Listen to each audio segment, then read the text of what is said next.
தமிழரசாணி புரட்சி தலைவி அம்மாவுடைய அருளாசியோடு சத்துணவு வந்த சரித்திராணி புரட்சித்தாவுடைய அருளாசியோடு முன்னாள் முதலமைச்சர் வருங்கால முதலமைச்சர் கழக பொதுச்செயலாளர் அண்ணன் எடப்பாடியாருடைய ஆணைக்கிணங்க இந்த கள்ளர் சீரமைப்பு கண்டன ஸ்டாலின் அரசை எதிர்த்து கண்டன ஆர்ப்பாட்டத்திற்கு கலந்து கொண்டு சிறப்பித்துக் கொண்டிருக்கும் முன்னாள் அமைச்சர் அண்ணன் திண்டுக்கல் சீனிவாசன் அவர்களே, கழக அண்ணன் திண்டுக்கல் சீனிவாசன் அவர்களே, முன்னாள் அமைச்சர் அண்ணன் விஸ்வநாதன் அவர்களே, முன்னாள் அமைச்சர் அண்ணன் செல்லூர் ராஜு அவர்களே மற்றும் மாவட்ட அமைச்சர் அண்ணன் ராசன் செல்லப்பா அவர்களே, முருகோடை ராமகிருஷ்ணன் அவர்களே மற்றும்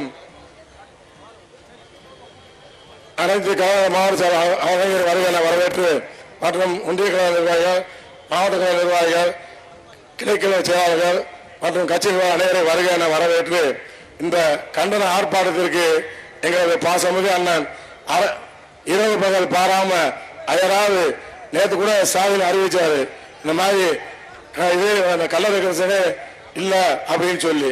என்ன காரணம்?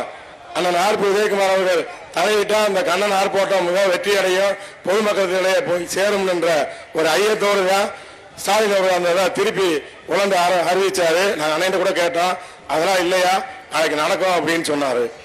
ஆனா இந்த கள்ளர் சமுதாயத்துக்கு கரடு மூலமாக தெரிஞ்சதுனால வெள்ளக்காரன் கொடுத்த அடையாளம் கள்ளர் சமுதாய மக்கள் அதை உணர்ந்துக்கிறோம்.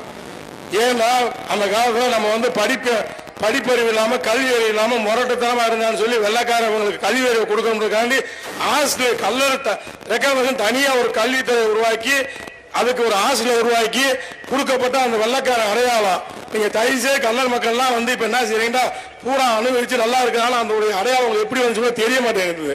இதெல்லாம் நிறைய நீங்க இது பண்ணணும். வருங்காலத்துல ஸ்டாலின் அரசு இருக்கக்கூடாது, அகற்ற வேண்டும் கூறி அதுக்கு நீங்க கள்ளர் சமுதாயம் ஒன்று சேர்ந்து இந்த ஆர்ப்பாட்டத்தை வெற்றியடை செய்யணும்.